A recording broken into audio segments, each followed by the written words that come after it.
right? So change is happening, but our patterns are fucking stubborn. Like there's a reason that our brain has said, let's make, oh, you've done this, you've written your hand signature this many times, let's make that thing automatic. Oh, you've kept your elbow locked in right next to your rib cage and snap your wrist at 11 o'clock 1,000 times and while you're shooting a basketball. Let's make that thing kind of automatic. Okay, so our habits are there for a reason, so it can free us up to solve problems of survival and opportunities for growth.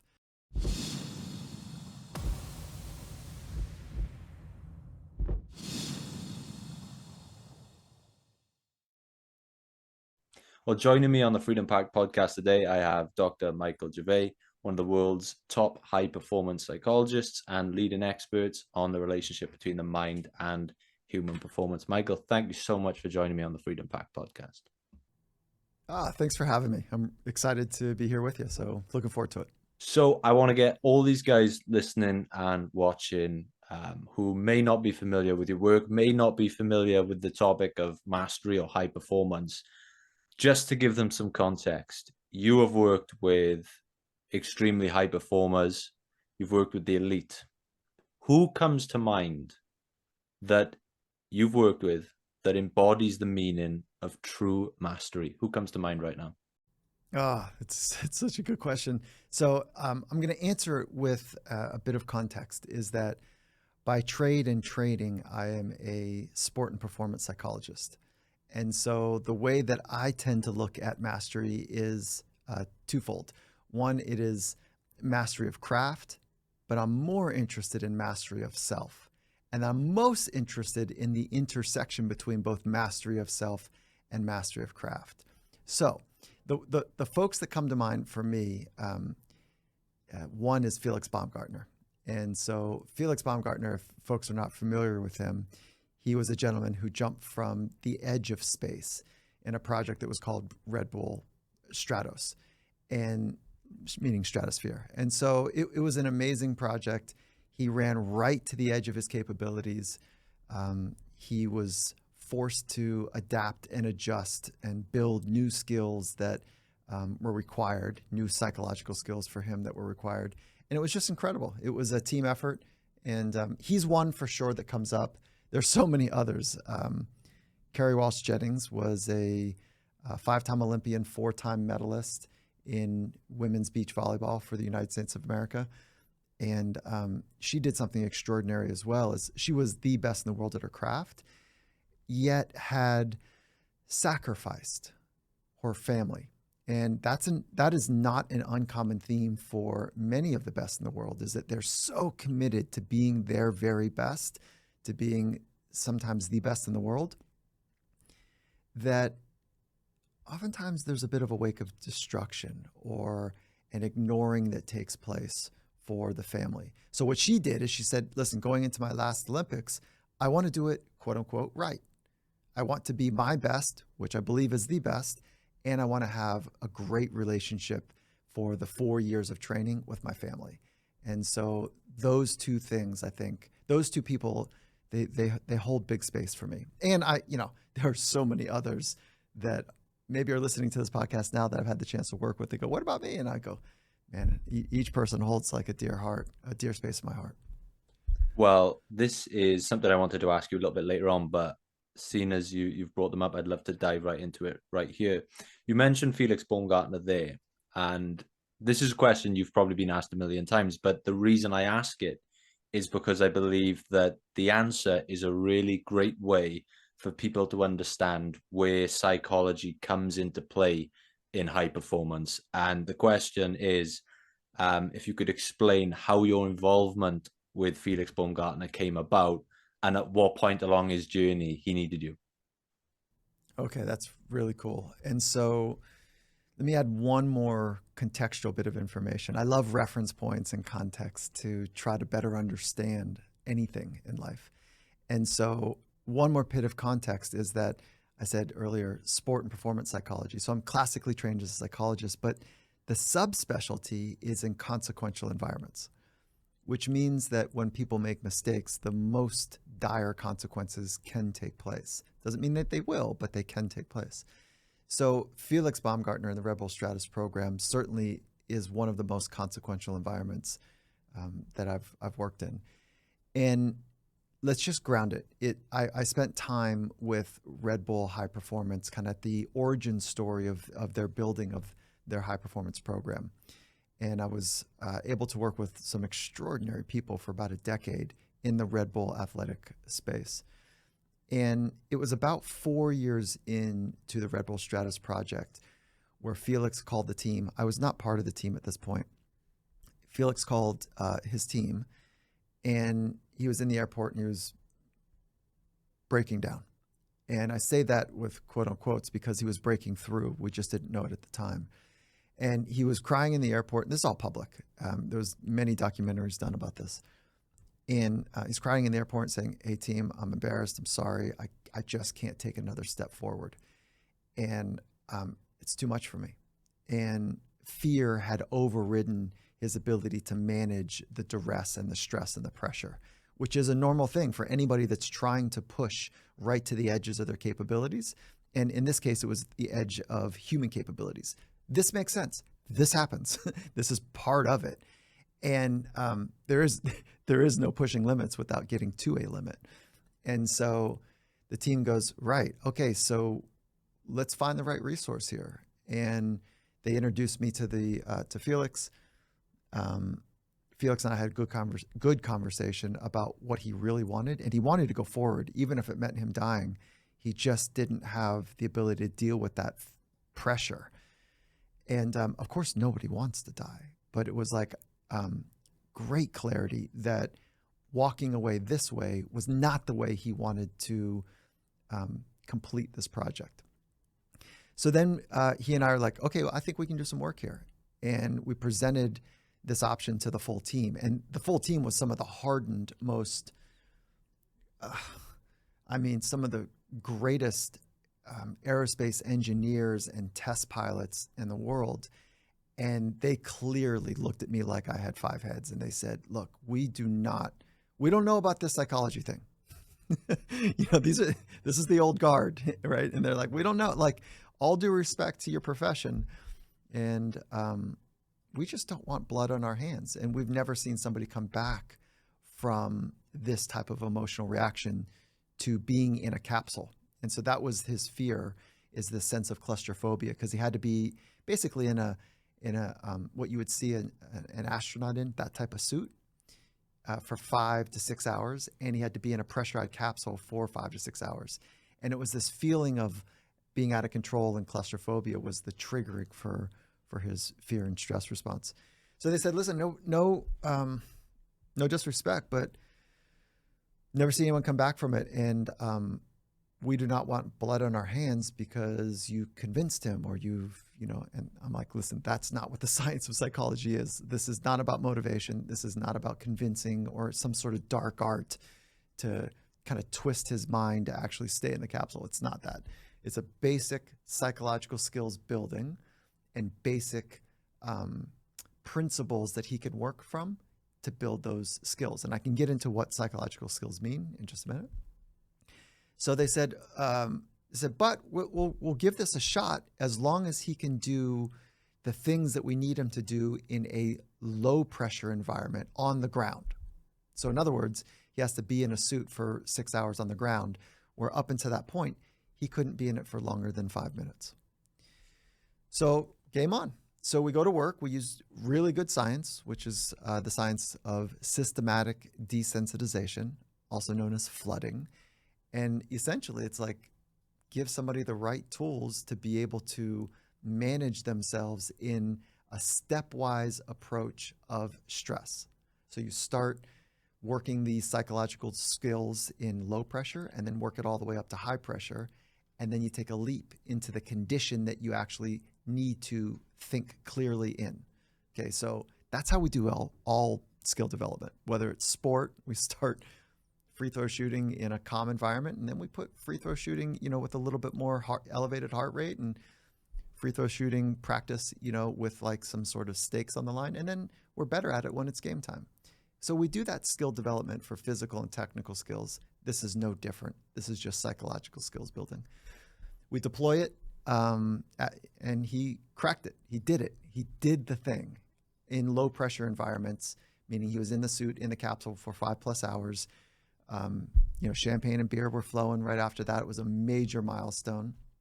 Then they took him to the next level, still on the ground, but in a pressurized capsule, which if you make mistakes there, he was responsible for managing his oxygen and gas exchange. And if you make a mistake there, things can go wrong pretty quickly. He did it there. So again, champagne and cocktails after that. It was a nice moment of celebration. And in my mind, he had extinguished his fear. And so the day of the actual launch, which was about 4 years later, he had extinguished this fear that he had of being claustrophobic. And it was just basic at that point. It was a celebration of all that he has achieved. So that was kind of the arc in the narrative. I inserted my science and contributions about 4 years into the 7 or 8 year cycle.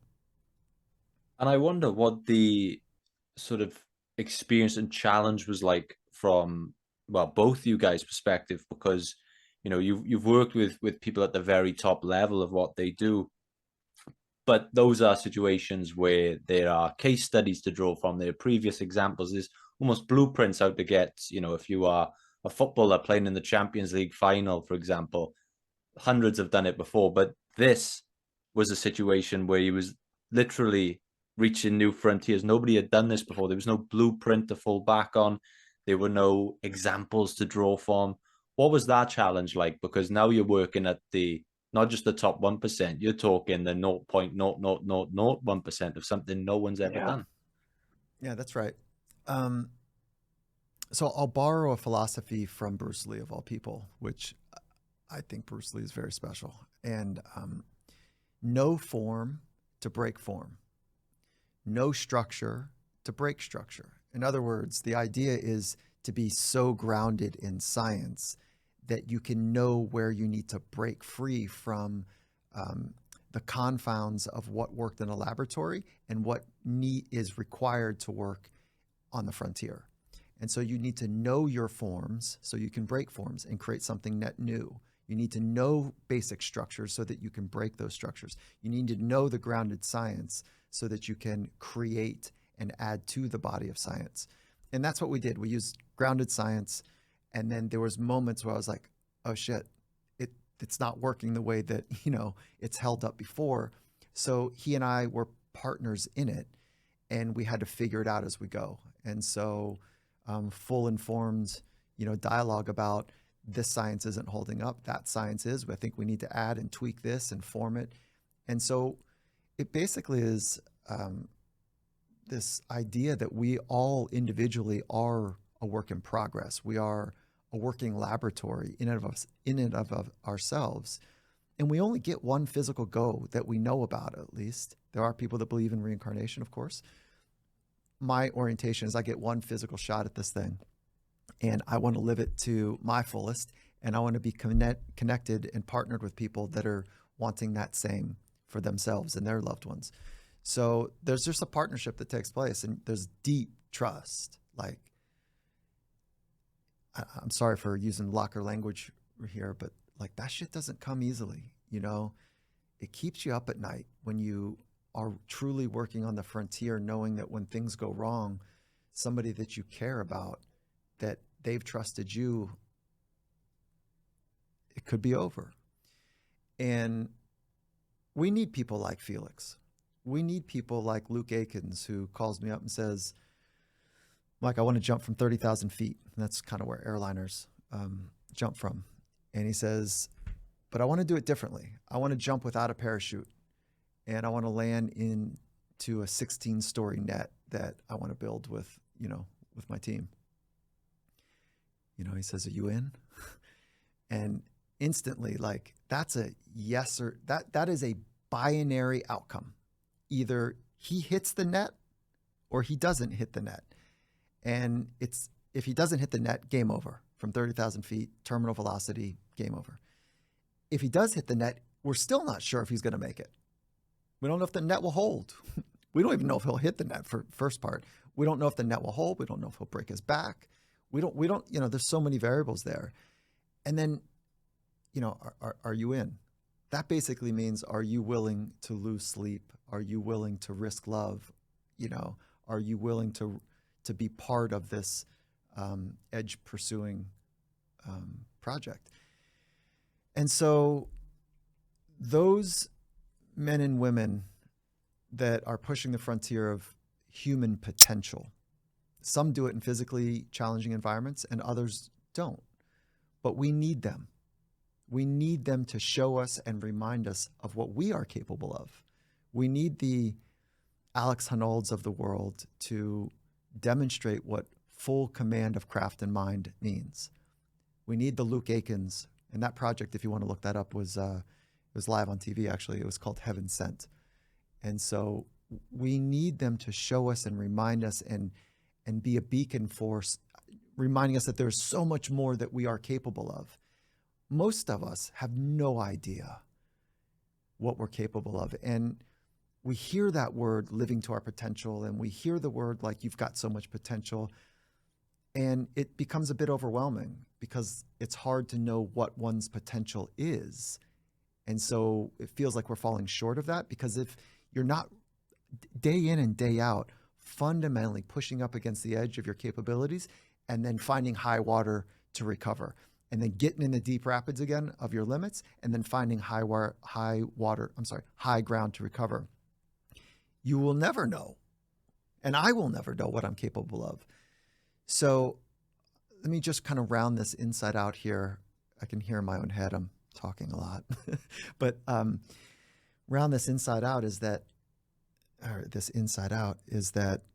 the professional athletes and those that are pushing the limits, whether it's in mathematics or history or navigation or adventure sports, is that they have fundamentally made some decisions in their life, and they have fundamentally committed organizing their life toward that. And if we want to drop down from those extreme consequential environments to like high pressured, rugged environments of athletics, professional stick and ball sport, is that they have fundamentally committed their life to get to the edge. Now, that edge is not dangerous. It's rugged, if you will. It's pressure packed. But they practice getting to the edge with public scrutiny, with private scrutiny and practice from their peers and their coaches, to be judged, to be critiqued, to be examined, to be investigated, to be challenged. And most of us could not handle that. We think that like they're gifted, they're talented, which many of them are, but they've had their knuckles on the grindstone for years, pushing right up against their limits emotionally and physically and mentally in some cases every day. And so they look at us and think we're a little crazy because we sit inside all day long, and, we sit in chairs all day long, and, we talk about what it takes, and then we write emails, and, they look at us and think we're absolutely have lost our way, and there can't be a good life in the way that we're doing. And we look at them like, oh shit, you guys are, off your rocker. And it's somewhere probably in the middle, it's probably somewhere in the middle. But the point I want to make is this: it's so rich to think about making a set of fundamental commitments in one's life and then fundamentally committing towards them. That's real to me. That's very inspiring. And so I'll pause there. I just get fired up. Sorry. No, I love it, man. And I was just going to add on to that you mentioned there, and you talk about the pressure on these guys that with the stakes that are at play with Felix, for example, and that you would have felt some pressure for the outcome there. But even if Felix had never gone, I guess, and there was an immense pressure on you, because at this point, there's so much money, time, resources gone into this project. And if ultimately, if you can't get Felix to the point where he's ready to go up, then Red Bull, they've had a serious outlay. So you must have had to tap into your own psychology, your own high performance. Yeah, and it was a team, and I was honored to be part of that team. And nobody acts independently on the team. A matter of fact, like that's, I think, one of the really important insights about how the extraordinaries work and how the best in the world operate independent of craft, whether it's business and or sport or arts, is that nobody does it alone. Even like if you're thinking about a golfer or a singles tennis player or whatever, nobody does it alone. They have teams. And if we don't share the success, that too is a failure. And so even if you get the gold medal, but you're not sharing the success and you're not feeling part of the team like you're better than or bigger than, that is a failure. And so when purpose drives the show, we all have a place to participate. When performance drives the show, that statement can also hold up, but not everybody gets to perform in the way that is recognized. But that doesn't mean that we're not performing, to your point earlier. And then I think that the real gift in any project that is forward-facing and frontier pushing is to make sure that your purpose is aligned with that purpose and to fully pour yourself into it. And yeah, shit's on the line, for sure. And I would also say, like, for my community that, Finding Mastery has been a blessing. The Finding Mastery podcast and community is like, they hold me to the highest standard, and I want to hold them to it as well. And there's people in the community that are struggling. There's people that are suffering. And it's like, I want to do two things. I want to give you a hug and say, I know that feeling. I know what that's like. And I quickly want to give you like a dull stick in your back. Like, come on, face yourself, get to know yourself, study yourself, take action toward what it takes to feel free as a human. You must study yourself. You must meet yourself. You must face that dragon, go into the lion's den. I'll mix all these metaphors to know that dark part that's holding you back so that you can be free. And it starts with small actions that we can all take. And I would love to get into some of those small actions, but it's a hug through support, and then it's a challenge with a dull stick in their back, like, let's fucking go now. Because I don't know how much longer I have. And neither do you, neither does my wife or my family members. So let's make today the best possible way that we possibly can. And my personal philosophy in life is that every day is an opportunity to create a living masterpiece. So I'm about it with you right now, And so if I could turn the table for just a moment, because it's not a one-way street here, it's like, why are you building a community, and why are you so fascinated about high performance? Like, what is that scratching for you?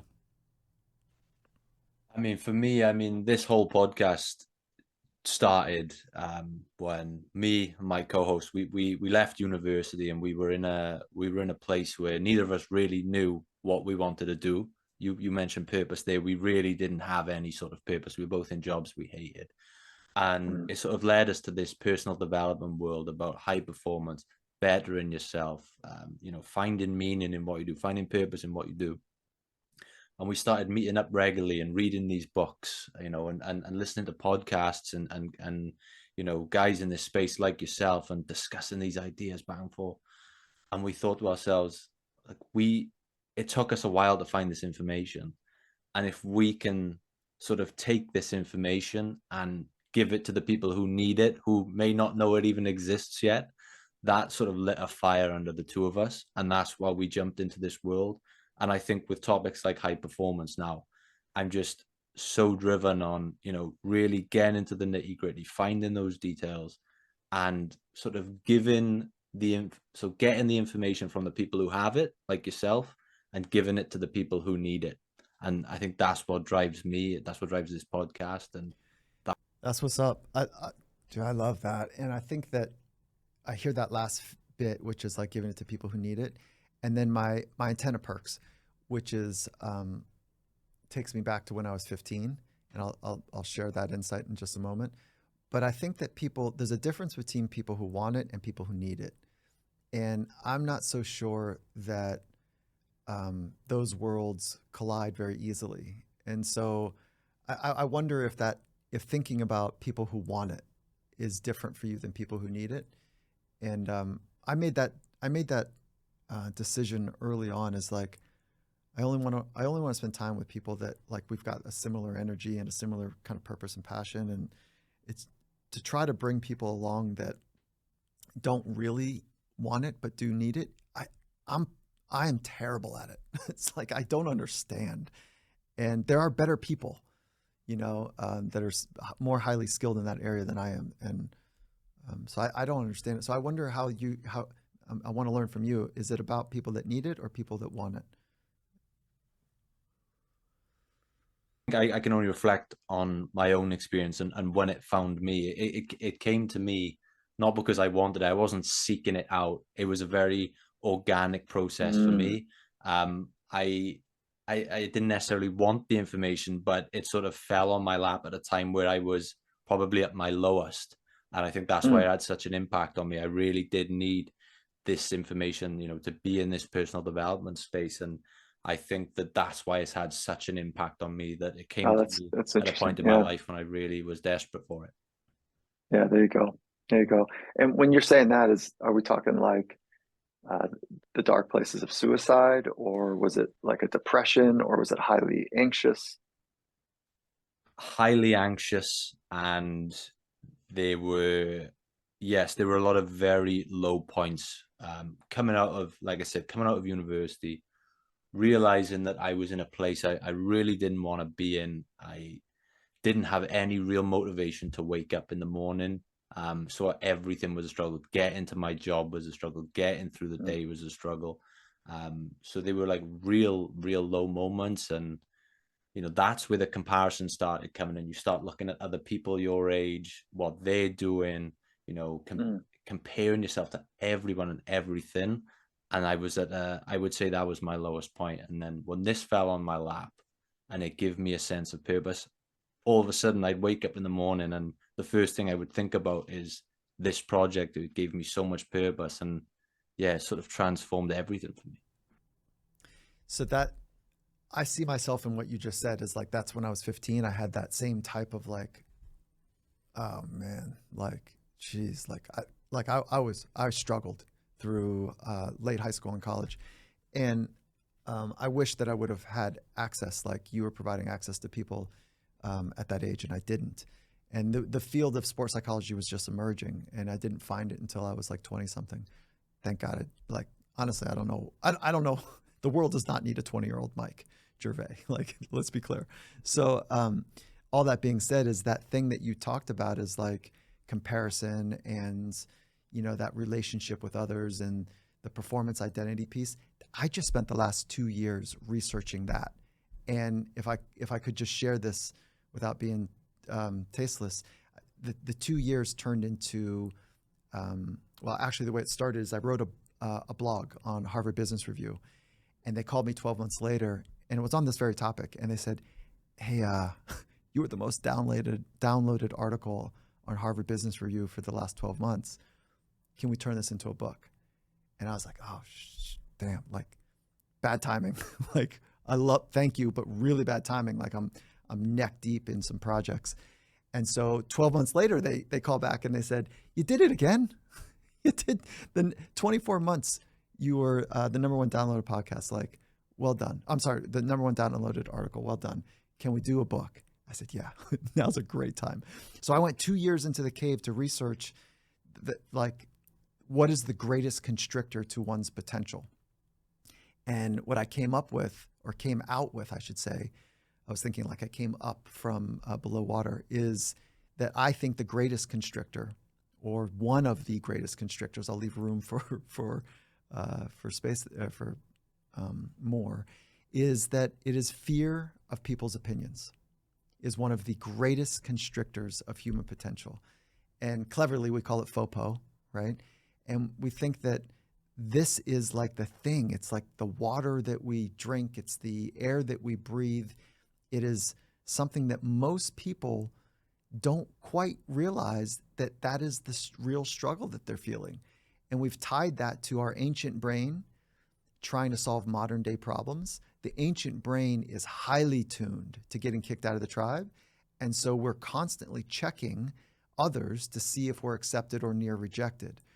And that primal tuning is created a condition for us to fear other people's opinions, evidenced by one of the greatest fears of all humans, is not like danger in a dark alley, it's public speaking. And the only thing at stake in public speaking is that somebody might reject you. Somebody might have an opinion that's unfavorable. So this idea of FOPO being one of the great constrictors of human potential, I'm so excited about it. We cracked that book with Harvard Business Review. It's coming out November 7th. When I read the title of the book, it really, really struck a chord with me. The first rule of mastery, stop caring about what other people think, because longtime listeners of this show will know I have long said that this is the number one killer of dreams, because I've given the example countless times on this show that I tried starting a podcast 4 years before I started this. I started one in university. I recorded a little, it wasn't personal development based, but I recorded a little episode. It was around sport, and I put it out on YouTube and no one listened. And I put another one out, and then I woke up one day in my university shared house and I noticed my group chat was exploding, the house group chat. And one of my housemates had found it on YouTube. And, it was, as university boys, I was receiving a lot of banter, and I just really shut down. I deleted the video. I closed the channel. I thought, I can't be dealing with this level of scrutiny. I didn't touch podcasting for another 4 years until I started this. And now I think to myself, if I am where I am now and I had an extra 4 years on top of it, I just can't help but think, where could I be now? Yeah, right. I mean, that type of circling back around is probably a fruitless exercise. Like, you are here, you're cracking it, and you needed some sort of experiences to get here. And I would sharpen one word too, which is it's not about not caring about what people think. It's how to stop worrying. And it's the excessive worry about it. And so FOPO is really this preemptive worry machination about, well, what if, what will they, how does it go wrong? And this is not about, I think we need to care about what people think, but not excessively worry. And like, there's really deeply valuable information that other people hold. And if we're not going to entertain that, I think we become muted in our potential. But it's this excessive worry that I think is the culprit. And so we outline in the research, or the book, the fast track on ramps to FOPO, and then the off ramps, like how to get off of this circular thing. So I'll send you a copy as soon as we get some of the advanced copies. I'll send you one over. I hopefully it strikes a chord for you. That's very, very generous. I look forward to it. So in terms of, not to give too much of the book away, but for those people out there now that they may have dreams, they may have goals, they know what they want to do, but they're too scared of, what other people think, and that's holding them back. Where do they start? What is the first step? I think the first step is just recognizing that I'm paying too much attention to what people think of me. And it's not like my big, bold ambitions, but it's like, what am I choosing to wear? And how am I choosing to present myself at a cocktail party? Or, like, am I heightened to the way I walk into a yoga studio or fitness studio about how they might be thinking about me? So it's this more subtle art than it is the big grand thing. And so first is just recognize that we all have it. At what degree is it playing a role in your world? And then pay attention to it in small ways. And then once you are like, oh, this is it. Like, look, I'm actually paying attention to what they might be thinking of me. And then you can make an informed decision. Like, is this good for me? Or is this pulling me away from the art of the moment? Is this pulling me away from focusing better at lifting a weight, dropping a weight, whatever the exercise might be, being in a conversation? And it's this subtle art of hello and goodbye. So this is where mindfulness plays dividends as a practice. It's been around 2,600 years. The science is legit. It's very exciting. And so first is awareness, and then practicing increasing awareness, which is mindfulness. And then the second, the work in mindfulness is to recognize when your mind wanders from the one thing that you're focusing on, and then exercising the skill of refocusing back to the present moment. So that would be a couple things. Like, just be honest. Like, is this a thing for you? Find it in small moments. Rework your mind back to the task at hand, and then as a parallel path, commit to some sort of mindfulness approach, because that is increasing awareness and also providing controlled or structured sitting your ass on a pillow moments to practice refocusing. When I was talking to my co-host about the fact that you were coming on the show, he got very excited and he was telling me that one of his favorite things he's ever heard you talking about is the importance of feeling every emotion. And the question that comes to mind is, how can we learn to feel every emotion without ever getting lost in the emotion? Oh, that's a really cool thought. That there's some insight there that's worth noting. Okay, so when you ask people, like, what do you want in life? Most people say, I want to be happy. And that's cool. There's a science to happiness. So, we can actually practice getting better at happiness. That's actually that's not complicated there. However, it's like saying, I just want to experience one emotion. So on the double click kind of smart aleck comment is like, when your grandmother dies, do you want to be happy there too? It's like, most people say, no, I don't want to walk into a funeral happy. I want to feel it. I want to feel the loss. I want to honor the loss of that relationship, the loss of the dreams we had for our future together. I want to feel sadness. I want to understand hurt and disappointment and fill in the range of emotions. And so there is great debate in our field of psychology about how many emotions are there. Some say there's too many to count. It's kind of a fruitless exercise. Some say, no, we got to stick to the core 7 that we've been researching. And then others are like, we think there's 256. So there's a range of debate about emotions.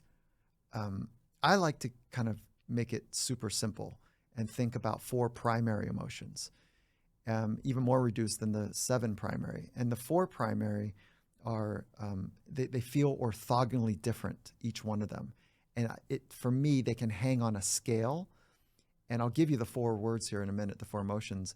But each emotion I'm going to give you has a range. Like, there's at least 10 to 15 words I could use to describe intensity of this core emotion that are fundamentally different than the other 3. So anger.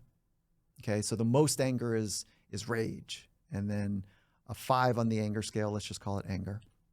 And then a 1 on the anger scale would be like maybe annoyed, right? And then all those hash marks, you would want to fill those in, okay? And then that will help you become more emotionally, we're talking right now about emotional intelligence. This is part of emotional intelligence, is knowing how to calibrate and name an emotion that you're feeling. So anger, then you do the same for sadness, and which is fundamentally different. I don't think anyone argues that sadness and anger are similar. They're very different. Happiness is a 3rd scale, okay? Fundamentally different than sad and anger. And then fear. So if we just started with those 4 before we add, anything else to it, and we were able to do this kind of alone intellectual work to say, what's the words I use to describe a 10 of that emotion? Like, what's the word you describe for a 10 of fear? What would you say? Petrified. There you go, right? Pretty common. And a 1 on fear. Concerned. Yeah, okay. Interesting. Not quite an emotion, but okay, let's go with that. Yeah, let's go with that. And then where would you put on the fear scale? I'm sorry, not pissed. That's on the anger scale. On the fear, oh my God, why am I going blank? Because I'm on the anger scale. Let's just go to the back. Let's flip back over. Help me out here. Where would you put pissed? Oh, right up there. Okay, where do you put ticked? Lower down, definitely. Yes, and so yeah, so it's just like calibrating those and figuring that out is good. It's a good bit of work now. And then if you've got a partner in life, whether it's your business partner or romantic partner or whatever, that you go, okay, you fill out your scale, I'll fill out my scale, and then let's talk about it. Because when I say I'm pissed, now that, like, let's just know that that means 9 on a scale of 1 to 10. And if I say, like, I'm annoyed, or what if your romantic partner says, oh my gosh, I use the word annoyed, and that's like an 8 for me, and it's only a 2 for you? Oh my God, no wonder, like, you don't take me seriously, or no wonder, like, I'm not. So that calibration is good work on relationships. And remember, nobody does it alone. It's a foundational principle that nobody does it alone. It's a first principle for me. So if we're going to get good at this thing of emotions, because that's what lights up at the edge, when we feel like we can't, pressure is this feeling like I need to think or do faster than I'm capable of. And if there's pressure with consequences, then we've got all these emotions that key up. Most people are not truly working in consequential environments. They're working in human-made consequence, which is like, if I don't do well, I might not be liked. I might be rejected. I might be kicked out. I might not be asked back to the meeting. I might feel embarrassed, which are not like intimately, deeply consequential. They could be over time, okay, for sure. All right, so we need each other. So this is a great way to partner. Just build those 4 skills out. So what you end up doing there is just having kind of phase 1 of emotional intelligence calibration. Next is to be able to, when you're feeling an emotion, to name it, okay? So you're not trying to move it or shift it or stuff it, or like you're just naming it, like, oh, this is rage. Oh, this is pissed. Oh, this is scared. And you just name it. Then you go to do, so you're feeling it, you name it, and then you watch it. And if you have that ability to practice this way when you're watching it, you can't watch it when your nails are on the edge of a cliff and you're about to, you know, like fall 1,000 feet. You're not watching your emotions there. That is a high-performing, high-speed environment. This is meant to do it something with lower speed, okay, lower consequence. So you watch the emotion. This is where meditation again, or psychotherapy, talk therapy pays dividends, is that you just watch, like, where's it want to move? What's it feel like? How heavy is it? What's the dimension and shape of this emotion? What do I want to say or do? What's my natural impulse? Talk it away, stuff it down, ignore it, suck it up. Like, what do I do with it? And if you could just create a little bit more space and watch it, now you're practicing. That's practice. And then we take it to the next level, which is if we can share it with somebody else, because now we're in the game of vulnerability, you know, and so that's really cool. Then the next level is to try to put words to the emotion, with the emotion. So saying, I'm really scared right now, or I feel very disappointed, or I'm hurt by something. Okay, that's kind of one level, but the next level is when you're feeling all of that emotion, to put words to it. Don't run. So you've already located it, you've named it, you've allowed it to breathe a little bit. Now you're practicing layering words on it. So in essence, you're holding a conversation with it. That's sophisticated, okay? That's a sophisticated thing. Then the next level is to practice your skills of your craft with the emotions. So athletes have known this and coaches have known this for years. That's why practice is so fast, speed, intense, critical, like, you know, has that energy about it, is because we need to help people practice in a highly emotional, sport is emotional, right? And so the best don't stuff their emotions down. They're working well with their emotions. There is a place where people have, for years, just stuffed the shit down. That's why 87% are broke, divorced, or a disaster by the time they leave the league, is because they haven't worked with emotion. They're just trying to, like, ignore them. It doesn't work that way. You can hold on for a bit, but before you know it, you just get kind of blown out the back. So let me go back. Feel it, name it, watch it, share it, practice using words with the emotions, and then practice your skills that you're working on with those emotions. So that's kind of the soup of the whole thing, if you will. I love it, man. And this idea, this conversation around emotions, it reminds me of something I heard you say previously where you said every great change starts with pain. I wonder if you could just explain that for our audience. Sure. This concept that pain is a bit of a shorthand for suffering. And so we all suffer. This is a very Zen Buddhist idea here, but we're all suffering at some levels. I don't know anyone that's not or hasn't. And until we become intimate with that suffering and really feel that pain, we don't have the right internal resources to stay the course for change to happen. Change is always happening around us, and it is happening inside of us. So change, all things are impermanent, right? So change is happening, but our patterns are fucking stubborn. Like, there's a reason that our brain has said, let's make, oh, you've done this, you've written your hand signature this many times, let's make that thing automatic. Oh, you've kept your elbow locked in right next to your rib cage and snap your wrist at 11 o'clock 1,000 times and while you're shooting a basketball. Let's make that thing kind of automatic. Okay, so our habits are there for a reason, so it can free us up to solve problems of survival and opportunities for growth.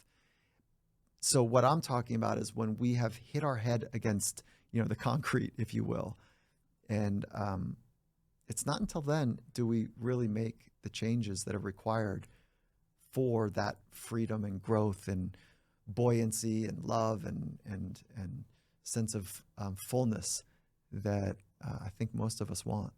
And I think you felt it based on your origin story that you shared, and I've got mine, and all of the greats that I've spent time with, they have grinded at some level, and then that's broken down for them, and they've reached a place where they're like, I need to move through this, and I will do the work.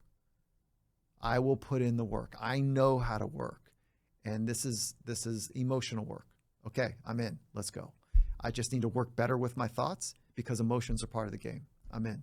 I want to be a student of my own psychology, and I think until we really have enough pain, we don't make those changes because they're hard to embrace.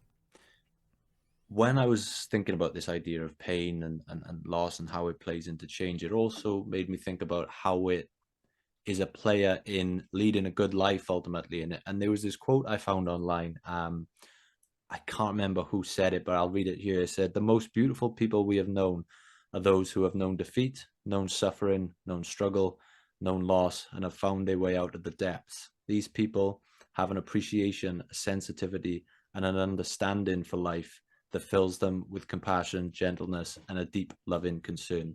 Beautiful people do not just happen." So with that quote in mind. Hey, mate, will you send that to me? That's rad. Will you send that to me? That's rad. Those sound like, people that know addiction, the people that know that deep struggle of not feeling in control anymore. And like, people that have gone through the recovery process are my favorite people.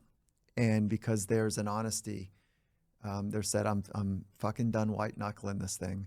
There's an honesty that they've met themselves and they've made the hard fought adjustments to be just a little bit better. And this is not wholesale. This is like small incremental steps to being just a little bit better today. And sometimes we need to change our playmates and our play toys and our play pens. Like sometimes we need to make wholesale changes. But that's not always required. But it is a requirement to feel that level of emotional suffering that we're talking about. On, I believe it was an episode of your podcast, you were talking about how powerful a question it is if you had 6 months left to live, how you would live those 6 months, and asking yourself why you aren't living that way now. How important of a question do you think that is for people to ponder? It's a scary question to ponder, no doubt, but how important do you think it is to sort of think about concepts like that? Yeah, I think it's good. I think it's a really good exercise. I think it's equally as important to practice the fragility of life. And, you know, impermanence is one of those first principles for me as well, which is like, we talked about it a couple times already. Like, I'll tell you a little thing that I do as a way to practice impermanence. And I do it with all humans, is that I don't know if you and I will ever see each other or meet each other again. I don't know. The chances are probably pretty low, but you never know. And so when I say goodbye, I'm going to have a little moment, which is like honoring that this might be the last time, only time that we get to meet each other and spend time with each other. It's just when I say goodbye, I mean it. And it's not somber. It's like, this is awesome. Like, I'm wishing you the fucking best. And and thank you for like even if it was like a hard conversation, like goodbye, like I mean it. And, so it's a way to practice impermanence for me. And I think that is a cool, deep, rich practice. But I would say it's not about the practice as much as it is lining up to first principles. So a bunch of loosely held practices is exhausting. And what am I supposed to do? Like first light, last light? Am I supposed to do dry sauna, wet, cold? Like, holy shit. Like there's so many practices that are available to us. We need principles. And those first principles need to guide the practices, sometimes for a season, sometimes for a lifetime. But go to the principle. And I think the heaviest, deepest work that we can do is to write down, what are my first principles in life? What are the non-negotiables? What are the things right now that I am like, yeah, impermanence is one of them. Okay. No one does it alone is another one for me. Today's an opportunity for living masterpiece is another one. And so what are the first principles that you're working from? And then you develop a set of practices that are mini experiments, and you see how they're lining up together to support the principle. And so if nobody does it alone, meaning that we need each other, then I better be really good with my relationships. And relationships are emotional. So I better be really good with my own emotions so I can be great with the emotions of others, because relationships are emotional. So anyways, so do you see that kind of thinking, right? And if it's impermanence, then I need to practice a way to honor impermanence. And impermanence is really nice because it also means that decay is happening and growth is happening. It's changing. So how do I optimize growth? How do I honor decay? And I need a set of practices for both. Well, I have two final questions before we let these guys know where they can pre-order the book and connect with you. The first one is on the topic we've been discussing so far. The second one is a question I ask every guest on the show, no matter what the topic. So the first question is, I want to set these guys up listening. I want them to leave here with a bit of motivation. So there was a quote of yours. You said, it was recently on your podcast, actually, brilliant. It said, "The world is not set up for you to be great. That's your responsibility." So my question is, how much of our ability to achieve greatness, achieve mastery, achieve high performance is in our own hands? Okay, cool. Thank you for bringing that idea back around. How much of mastery is in our own hands? How much of greatness is in our own hands? I got to pull those apart. We have to operationalize and define both of those to really answer the question. And so for me, I'm more interested in being my very best. I am less interested with the teams I work with and myself to be the best. And I'll tell you why. There's a path of being my best and the 12 of us on our team to be our very best day in and day out, that is so rare and so special, and that it's likely that we're going to find ourselves in a position on a world stage in a world-class way, because that is so rare. So I am totally cool not selling out to an approach in life that I'm not in control of. I am not in control of being the best. I am not in control of being one of the greatest. But I am in control of being on the path of mastery. And part of the path of mastery is mastery of self and craft. And if I can be very clear, this is, again, first principles at play. If I can be very clear about how I'm going to go about practicing mastery of self today and mastery of craft today, then I am putting myself in a position of high leverage. If I'm trying, let me kind of flip out of that. If I'm trying to go out and help a team win, I'm out of leverage. If it's about winning, and I know what I'm saying is like not highly popular, because winning pays bills. Winning keeps you in the game longer. Winning is a requirement to continue the relationship. So I get and by the way, guys like you and I, like if we're helping a team win, the owner, even if we win or lose, like the owner is flying home in a jet, no problems. Guys like us, like I got to get my rowboat out, I get my oars oiled up, and I'm back to rowing, two-man boat maybe. So it's not like I'm naive and I don't get the dance here.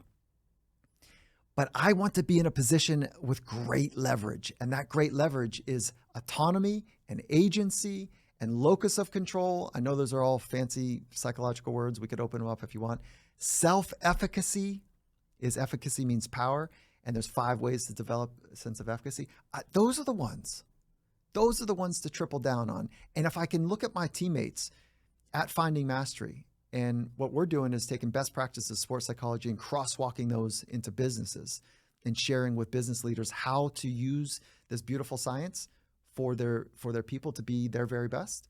If whatever you're selling, services or widgets or whatever, it's totally possible. And that's the way I want to get after it. And so to answer your question in a very passionate way, 100%. And it is rare. And the fact that you asked that question gets me really excited because I think you're on it now, right? I don't think you were expecting me to say, oh no, win at all costs. Like it's old. It's just old. We didn't know better. And we used to think that well-being, that true high performance began where well-being ended.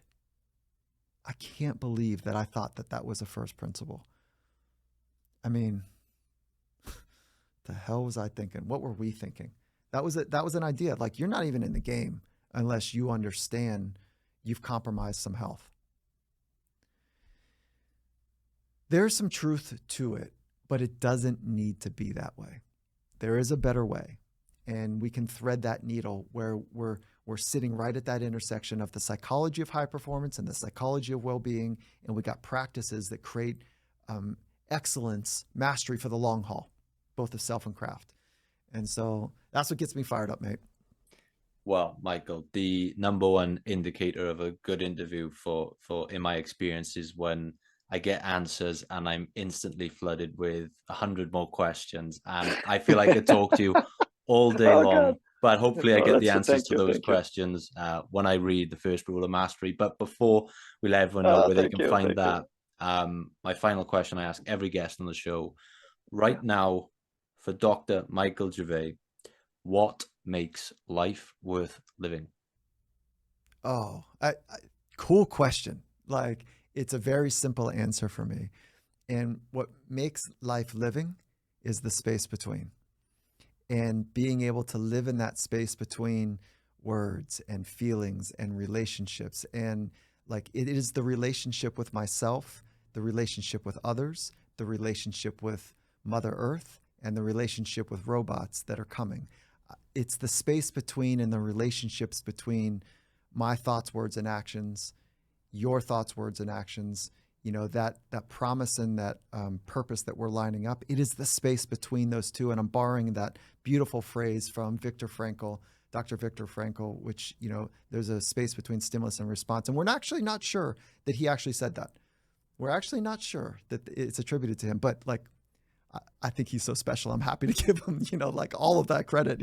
He's amazing, right? So that's my answer. It's the space between, it's the relationships that make this whole thing work. And thanks for asking that. Amazing. Well, let's let these guys know where's the best place we can send everyone listening right now. They can check out the book, they can check out your work, your podcast, and connect with yourself. Okay, so findingmastery.com, you can get it all. Okay, so that's where the podcast, you can find out more about the podcast, but you can find the Finding Mastery podcast anywhere podcasts are listed or you listen to them. And then The First Rule of Mastery is the name of the book. You can find it anywhere. It's coming out November 7th. But if you go to findingmastery.com/book, you will find a whole bundle of opportunities that we've created for people to help spur, like, please buy a couple in advance is the effort there. And so we've got some really fun packages that I think that you and your folks would enjoy. So findingmastery.com/book, and then the Finding Mastery podcast. Amazing. I will make sure all that is linked in the description below. Dr. Michael Gervais, thank you so much for your time. I've been an admirer of your work for a long time. I know my co-host Joe is a massive, massive fan and admirer of yours, so he was super excited about this as well. So it's been an absolute honor to have you on the show, my friend. Listen, I feel the regard and the respect and the kindness in your approach and an earnest honesty that you've had in this conversation. So thank you for creating the space for me to share things that I love thinking about and talking about. So I really appreciate it.